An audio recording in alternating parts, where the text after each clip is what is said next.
Good morning, good afternoon, I think. Good morning, kailangan ko pala magluto ng rice.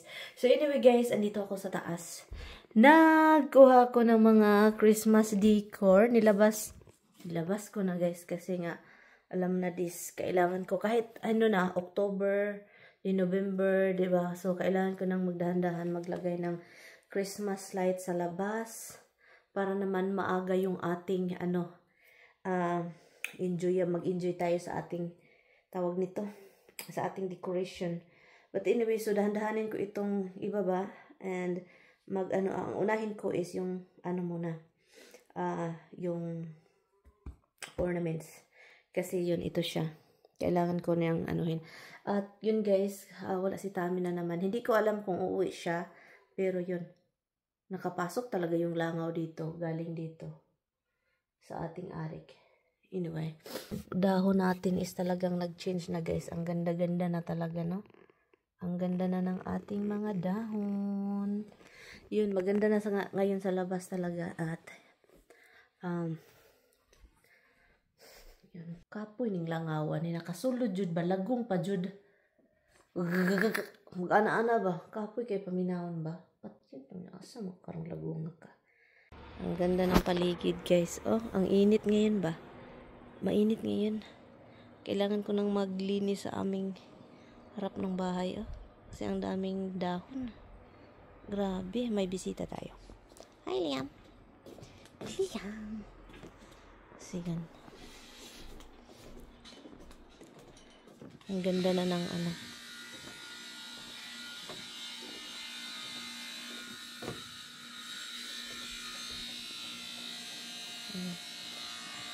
Ang init ngayon. Ang daming dahon, oh. Ayan, guys. Kailangan ko lang mag-grind. Tara, pasok tayo eh. Pasok tayo sa labas. Bye, Lee. Ang ganda ng ating umaga, guys. Tignan nyo man yan. Tignan nyo ang auga natin, oh. Diba? Ang ating mga kahoy na sobrang pulang-pula. Good morning mga Jai. Wala si Tami, no? Hindi ako inuwi kagabi. So, ito talaga yung nangyari guys. Hindi talaga niya alam kung uuwi siya or hindi. Pero dahil nga sa nakalabas siya kagabi, mga almost 11 na. And pagkatapos niyan, aalis siya dito 3 o'clock in the morning. So, wala siyang tulog kasi nakalabas siya. Pagdating dito, nakalabas siya almost 11. So, lagay natin 11 o'clock. And then, pagdating niya dito, mga 1 o'clock, ganon. Mga 1 or 1:30. And then, alis siya 3 o'clock. So, wala talaga siyang tulog. So, kaya sabi niya sa akin, ayaw ko na lang umuwi. Doon siya talaga natutulog na guys. Parang nakasanayan niyang matulog na sa sasakyan. Doon sa syudad, kung asa nakaparking yung sasakyan niya. Pero, hindi naman bad, siya. Yung location, kung saan siya nagtrabaho kasi, hindi naman bad. And also, kung kailangan niya pumasok sa building, makapasok siya guys. Kasi, meron siyang susi. Binigyan po siya ng susi. Hindi na ako nagbihis. Kasi sabi ko, nasa bahay lang ako. Ito lang pangtulog ko din. Pinangtulog ko na din guys. So kaya yun, kain na lang ako dito ng pancake. Ay, mag-pancake lang ako guys. And then lagyan ko lang siya ng syrup. Ito yung niluto ko kahapon. Mahangin na talaga mga guys, no? Kapag talagang fall na, no? Yung dahon, pag mag-change color na siya, ang mangyayari, ang hangin talaga is umaatake. Alam nyo bakit? I think kasabay yan sa fall. Yung kapag may fall, kapag mag-change color na, ang hangin is sasabay talaga yan para mahuhulog dali ang dahon. Ang ganda talaga guys. Hindi ako makaget over. For 16 years na ako dito talaga, hindi talaga ako makaget over kung gaano kaganda ang mga dahon kapag fall. O, diba? Kapag autumn na talaga. Yun. At kasabay talaga yung hangin guys para naman mahulog yung mga dahon. At after mahulog, mga halfway sa dahon na sa kahoy, si Inday Mirian is maglinis. So,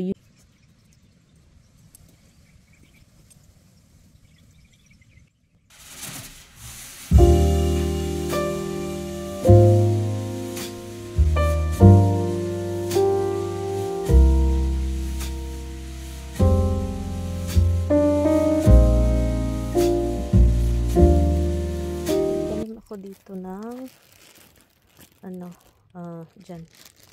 Hindi ko muna dito niyo. Tanim ako ng garlic. May bunga pa, oh. Wala, may bunga pa siya, guys. Pwede pang makain, oh. Nagtanim ako ng garlic. Ito yung time na magandang magtanim ng garlic, magandang magtanim ng tulips this year, autumn, fall.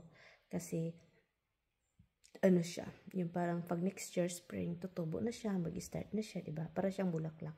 So yun, nag-start ako, nagdalawang linyahan lang, guys, and yun. So kaya, look, lagyan ko siya ng ano.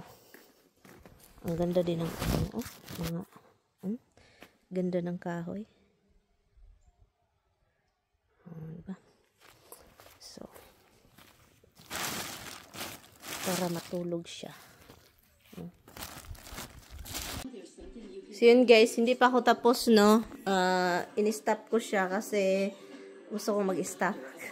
Parang gusto ko talaga mag-stop. So, ayan yun.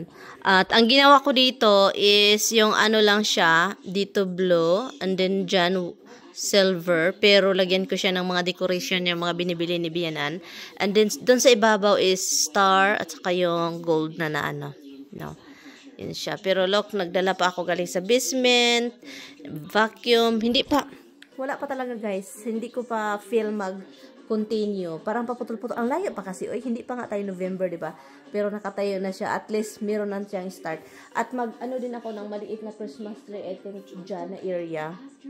I'm not sure, guys. Pero, yun, ang ano lang naman dito sa bahay is yung lights sa labas. Christmas tree.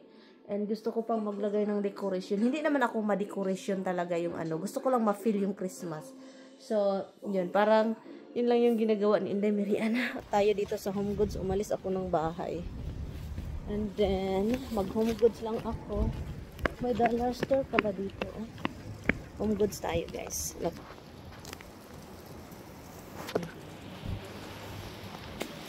Hindi na ako masyadong lumalabas, guys, na mag-isa. Pero this time, kailangan ka talagang lumabas kasi si Tami may request, no? Nag-request siya ng ulam.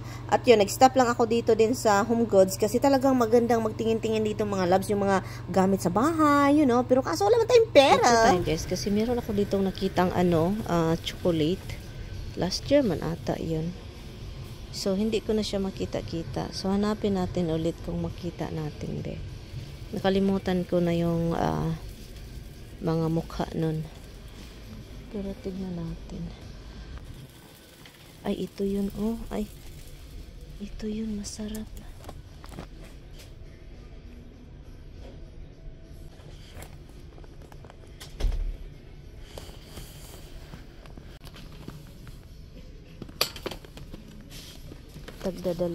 Dalawang klase lang. So guys, nakabili na naman ako ng macarons. Ipatry ko ito kay Tami. Coconut macarons. Gusto kasi ni Tami coconut. So, ipatry natin. Maganda talaga mamili ng mga gamit sa bahay, no? Dito. So, andito na tayo sa Walmart, mga darling, no? So, ang daming candy para sa Halloween. So, andito tayo.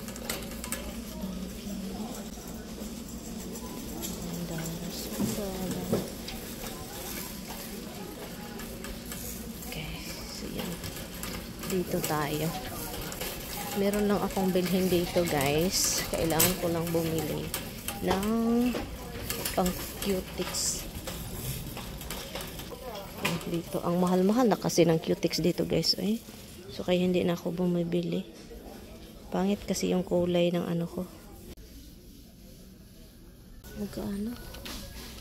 Extreme wear. Sally Hands $20. Guys, nabili na akin. Nabili na akin. Ito siya. Saka pagkain ng pusa, cat litter, yun lang.